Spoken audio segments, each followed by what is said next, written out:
আহারে, যদি আজকে একটা বড় লোকের কেউ মারতো আর আমি যদি হারে বাঁচাইতে পারতাম, আর হে যদি খুশি হয়ে আমার একটু হ্যার ধন সম্পত্তি দিত, গাড়ি বাড়ি টাকা পয়সা দুইটা যদি বাড়ি দিত, তাইলে কি শেষ পর্যন্ত আমার এই পথ বাচ্চা নেওয়া লাগতো?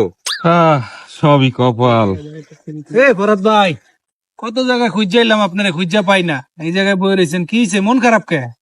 মন খারাপ বেড়া, কয়দিন আগে এমন ভাবে কানে ধরলাম যে জুয়াই খেলবো না। এরপর ওদিন ওরা টানাটানি করে বেড়া নেশা উড়াই দিছে, টাহা নাই। তোর ভাবির জিনিসগুলি নিয়ে এই হারিয়ে গেছি, সব জিনিস নিয়ে খেলছি, সব হারিয়ে গেছি। আপনিও না ভাই, এখনো এই জুয়াটা ছাড়তে পারলেন না, সমস্যা কি?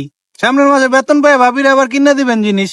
ওরা ওদিকে আবার হালার বিয়া দেশে এনে দাওয়াত, এখন যাইবো এনে জিনিস পামুক, ওই জিনিস তো আমি খেললে হারিয়ে গেছি। পরে চিন্তা করলাম যে বিস্কুটে বিষ মিশাইছি, খাই আজকে মরিয়ে যাবো, আজকে আর বাঁচাই যাবো না।